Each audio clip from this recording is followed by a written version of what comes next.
दौर की राजनीति को केसी त्यागी जी देखा है, इसलिए सबसे करीब से आप इस पर बोल पाएंगे।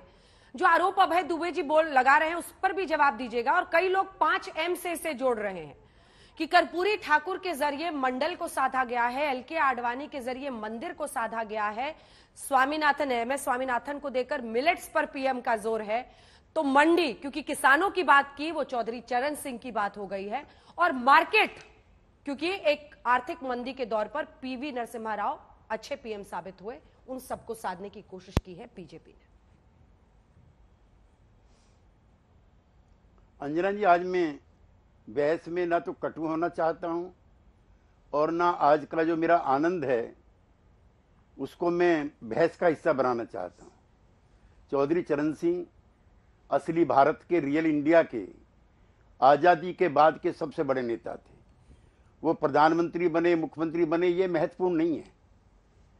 उन्होंने 1 दर्जन से ज्यादा किताबें प्रायोरिटीज की शिफ्टिंग को लेकर के, रूरल इकोनॉमी को लेकर के, वो सब गांधीवाद पर आधारित है, उन्होंने की।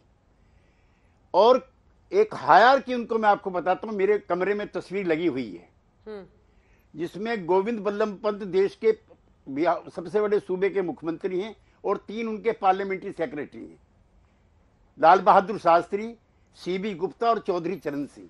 इतिहास गवाह है, लाल बहादुर शास्त्री प्राइम मिनिस्टर बन गए 66 में, CB गुप्ता 2-2, 3-3 बार मुख्यमंत्री बन गए। लेकिन चौधरी चरण सिंह का विभाग बदल करके और उनको पशुपालन मंत्री बना दिया। चूंकि उन्होंने, मैं जरा चाहूंगा इस तस्वीर को अपने कैमरा में दिखाएं, गोविंद बल्लभ पंत जी के चौधरी चरण सिंह और CB गुप्ता जी हैं और उधर लाल बहादुर शास्त्री जी हैं। ये 1947 का चित्र है जब वो पहली बार मुख्यमंत्री बने थे और उसके बाद देश के गृह मंत्री। मैं कहना ये चाहता हूं अंजना जी, 1957 में अधिवेशन हुआ था कांग्रेस पार्टी का नागपुर में। पंडित जवाहरलाल नेहरू जी देश के पहले प्रधानमंत्री थे और वो काफी प्रभावित थे रशियन मॉडल से। जब नागपुर सम्मेलन होता है तो कांग्रेस की तरफ से एक प्रस्ताव आता है कि कोऑपरेटिव फार्मिंग होनी चाहिए, जो सोवियत संघ में थी या और सोशलिस्ट मुल्कों में थी। तो चौधरी चरण सिंह उत्तर प्रदेश के एक मंत्री होने के नाते उसका विरोध करते हैं और वो प्रस्ताव गिर जाता है और कांग्रेस पार्टी में चौधरी चरण सिंह का अवसान भी शुरू हो जाता है। एक दूसरा, पंत जी का रेवेन्यू मिनिस्टर होते हुए उन्होंने उत्तर प्रदेश में इफेक्टिव लैंड रिफॉर्म किए जो आपके बिहार में नहीं हो पाए। आपके बिहार में आज भी नक्सल प्रॉब्लम है, लेकिन उत्तर प्रदेश में एक दिन भी नक्सल प्रॉब्लम नहीं हुई, चूंकि इफेक्टिव लैंड रिफॉर्म वहीं हुए। नंबर 3, 1952 में जब पहली पंचवर्षीय योजना बनती है तो 35% रूरल डेवलपमेंट के लिए, रूरल प्लानिंग के लिए, एग्रीकल्चर के लिए, ग्रामीण विकास के लिए अलॉट होता है। जो तीसरी योजना आते आते पंचवर्षीय सिर्फ 15% रह जाता है और इंडस्ट्रियलाइजेशन के लिए, अर्बनाइजेशन के लिए सिर्फ 15% है। 1952 में वो 1962 में 35% हो जाता है। यद्यपि पंडित जवाहरलाल नेहरू की उदारता थी, उन्होंने 1962 में संसद में स्वीकार किया कि यहाँ प्रायोरिटीज के लिए जो मनी की शिफ्टिंग थी वो मेरी गलती थी।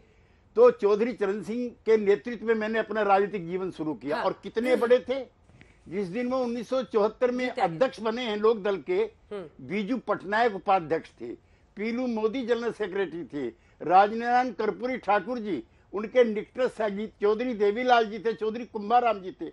इतना बड़ा कद उनका था। उनके नेतृत्व में मुझे आपातकाल में जेल जाने का मौका मिला। मेरी बहुत कम उम्र थी अंजना जी, 77 में, जब उन्होंने जनता पार्टी के युवा संगठन का मुझको महामंत्री बनाया। और मैं आज इसलिए भी प्रसन्न हूँ कि जो राजनीति में आजादी के बाद बड़े बड़े परिवारों का, क्योंकि आपकी खुशी तो आज झलक रही है। एक मिनट। नहीं सर, सवाल ये है कि कर्पूरी ठाकुर को लाए तो आप आ गए और जैसे चौधरी चरण सिंह के नाम का ऐलान किया तो जयंत चौधरी ट्वीट कर रहे हैं कि दिल जीत लिया। उस पे आइए ना सर। अंजना जी इसको राजनीति से जोड़ करके हमारी प्रसन्नताओं को और हमारे गौरव को कम मत कीजिए। कर्पूरी ठाकुर आजादी के बाद बिहार के नहीं, समूचे देश के वंचितों के, जिन पे धन नहीं है, जिनका तन कमजोर है, जिनका मन कमजोर है, हाँ। उनके नेता थे। और सामाजिक न्याय का वो अकेला नेता है जिसने इंप्लीमेंट करते हुए कटता नहीं थी। बिहार में 1990 में कटता के चलते समाज बटा था। कर्पूरी ठाकुर ने महिलाओं के 3%, अपर कास्ट के गरीबों के 3% और जो बैकवर्ड कास्ट का था उसके 2 हिस्से किए थे। श्री बाबू के बाद वहां के सर्वाधिक लोकप्रिय नेता कर्पूरी ठाकुर थे। हाँ। और एक चीज और, मुझे सौभाग्य है कि जब वो लोकदल के अध्यक्ष थे, मैं उनके युवा संगठन का राष्ट्रीय अध्यक्ष था। और इन दोनों को वोट लेने के लिए किसी ने किया है, हाँ। वो वोट की राजनीति से दोनों ऊपर हैं। ठीक है, वोट की कर्पूरी राजनीति ठाकुर से ने, वाकई आप वहां की रहने वाली हैं, जी जी जी जी, आप वहां की रहने वाली हैं। गरीब गुरबा लोगों को मैं 24 तारीख को था रैली में, जिसमें इतना गरीब आदमी आया था, एक के जिस्म पे गर्म कपड़ा नहीं था और एक के जिस्म पर गर्म स्वेटर नहीं था। वो करोड़ करोड़ लोगों के मसीहा थे। ये अगर मोदी जी ने ये काम वोट के लिए भी किया है तो कांग्रेस पार्टी को किसने रोका था डॉक्टर अंबेडकर को सम्मान देने में? मैं उस लोकसभा में था जब डॉक्टर अंबेडकर की मूर्ति सड़क पे लगी हुई थी, जिसपे बीट करते थे कबूतर। हम उसको लेकर के अंदर आए थे और डॉक्टर अंबेडकर को हमने भारत रत्न दिया था। लेकिन आज ये बहस का भी नहीं है। अभय जी, मैं आपके साथ भी तर्क नहीं करना चाहता। ये आज का अच्छा दिन है। और डॉक्टर एम एस स्वामीनाथन को अगर मैंने श्रद्धांजलि नहीं दी तो मेरा वाक्य अधूरा रह जाएगा। हाँ। 1947 में हमारी निगाहें बंदरगाह पे रहती थी। चावल नहीं था, गेहूं नहीं था, चीनी नहीं थी, दाल नहीं थी, विदेशों से आयातित था तो खाते थे। बंदरगाह पे जहाज अगर लेट हो गया तो हमें तकलीफ हो जाती थी। आज 90 करोड़ लोग खाना भी खा रहे हैं। और मैं चेयरमैन रह चुका हूं सेंट्रल वेयर हाउसिंग कॉर्पोरेशन का। अगर सूखा पड़ जाए, बाढ़ आ जाए, 2 साल तक के खाने का इंतजाम है। नंबर 3, आज हम चावल, आज हम गेहूं और चीनी के दुनिया के सबसे बड़े उत्पादक भी हैं और निर्यात भी कर रहे हैं विदेश में। ये डॉक्टर एम एस स्वामीनाथन को मेरा हाथ जोड़ करके आज श्रद्धांजलि है। और मैं गदगद हूं। मैं अजीत सिंह जी का पिता नहीं मानता। वो हिंदुस्तान का जो असली भारत है उन सब के पिता थे, उद्धारक थे। और इसको अगर आप वोट से जोड़ करके उनकी कद काठी को और उनकी प्रतिभाओं को कम करना चाहते हैं तो अभय जी ये काम किसी और दिन कीजिएगा। मेरी आपके लिए भी कोई कटता नहीं है आज के दिन, क्योंकि हमारी मेहनत और हमारे सपने आज साकार हुए हैं। मामूली घरों से पैदा हुए किसानों के बेटे और बेटी आज राजनीति में हैं, बट फॉर चौधरी चरण सिंह अलोन। ठीक है, एक जमाना था बड़े बड़े जमींदारों के, बड़े बड़े किसानों के। आज आपकी खुशी तो दिख रही है क्योंकि आप अनंत इस पर बोल रहे हैं। लेकिन एक सेकंड प्लीज अभय जी रुक जाइए। दोनों, मुझे आशुतोष जी और शशि शेखर जी, क्या आप भी उन भावनाओं का सम्मान करना चाहेंगे जो केसी त्यागी जी व्यक्त कर रहे हैं, या आपको मिस्टर दुबे की बातों में भी दम लग रहा है? और पर्सनल एक्सपीरियंस से सुधांशु जी बता रहे हैं कि पीवी नरसिम्हा राव भी ये खुद कहने लगे थे कि मेरी पार्टी ही मुझे नेता नहीं मानती, और बीजेपी का उनको इतना बड़ा सम्मान देना क्या एक मास्टर स्ट्रोक है?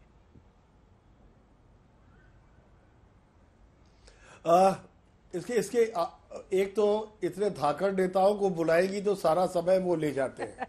तो थोड़ा सा जो भी थोड़ा बड़ा समय है मैं उसमें आपको 2-3 बातें बता देना चाहता हूँ। इसमें से 2 महानुभावों से मिलने की मुझे भी सुअवसर मिला। नरसिंह राव साहब के साथ मैं नवंबर 1991 में जर्मनी गया था और वहां पर एक बड़ा अद्भुत वाकया हुआ था। वो वहां के मुख्य इंडस्ट्रियलिस्ट को उन्होंने बुलाया था और वो चाहते थे कि वो लोग देश में निवेश करें। आज जब निवेश की बात होती है तो लोग भूल जाते हैं कि नरसिंह राव ने उसमें क्या मेहनत की थी। हाँ। तो उसमें एक ने कहा कि आपके यहाँ बहुत ज्यादा there is lot of paper work in your country. तो उन्होंने कहा but there is acute scarcity and we are definitely environment lover, तो जस्ट डोंट वरी। आज की जो दुनिया है अंजना जी जिसमें हम और आप सांस ले रहे हैं, उसमें नरसिंह राव और मनमोहन सिंह का बहुत बड़ा योगदान है उस जोड़ी का। तो मैं इसको बिल्कुल सही मानता हूं, लेकिन एक पॉलिटिकल फॉलआउट भी है।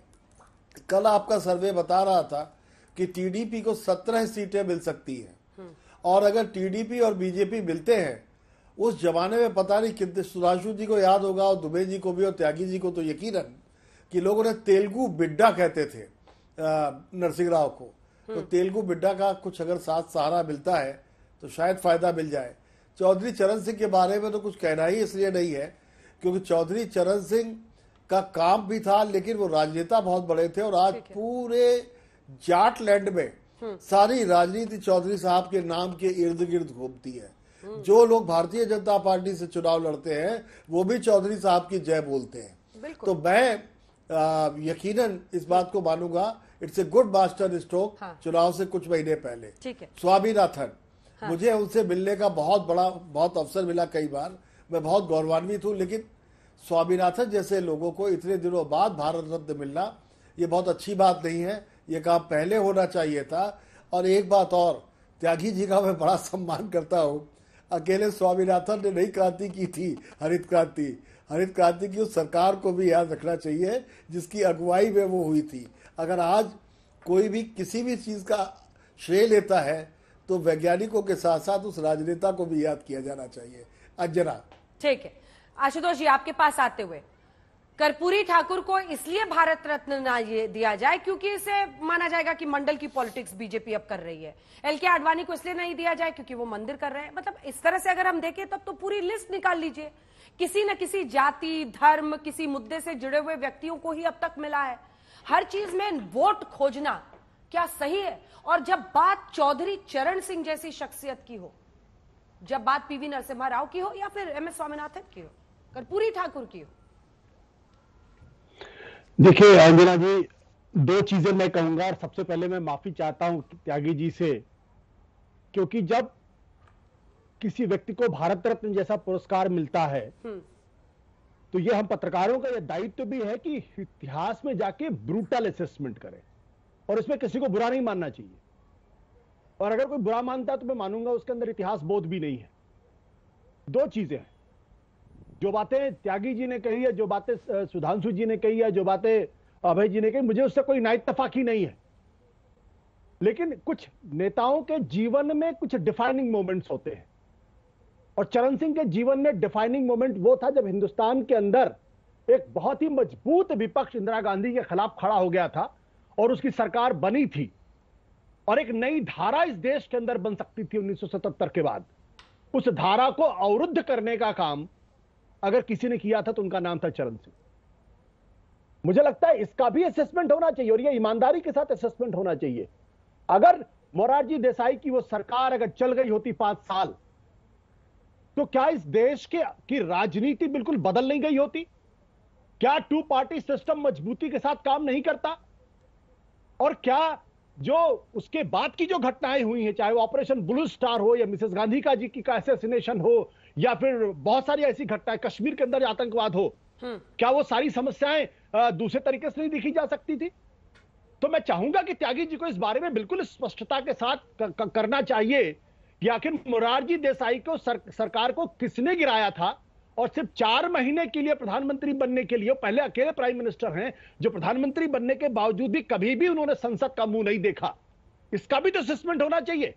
और अगर क्यों नहीं होना चाहिए, अगर इसका असेसमेंट हम नहीं करेंगे तो क्या ईमानदारी के साथ हम किसी बात को करेंगे? दूसरी बात, अभी एमएस स्वामीनाथन जी की बात हो रही थी, शायद त्यागी जी इस बात को भूल गए कि दरअसल जो ग्रीन रेवोल्यूशन की शुरुआत थी वो अटल बिहारी वाजपेयी, माफ करेगा, लाल बहादुर शास्त्री के समय में हुई थी। क्योंकि जब चीन के युद्ध के बाद जब लड़ाइयां शुरू हुई थी तो उसके बाद भारत के अंदर जो अमेरिका ने अनाज रोकने के बारे में बातचीत की थी, तब ये सवाल खड़ा हुआ था कि क्या भारत को अनाज के मामले में नंबर 1 होना चाहिए या नहीं होना चाहिए। तब लाल बहादुर शास्त्री ने शुरुआत की थी, सी सुब्रमण्यम उस वक्त वित्त मंत्री उन्होंने शुरुआत की थी और एमएस स्वामीनाथन ने उसको लागू किया था। और अगर इंदिरा गांधी ने उसको आगे नहीं बढ़ाया होता तो क्या आज स्वामीनाथन नहीं कर पाते?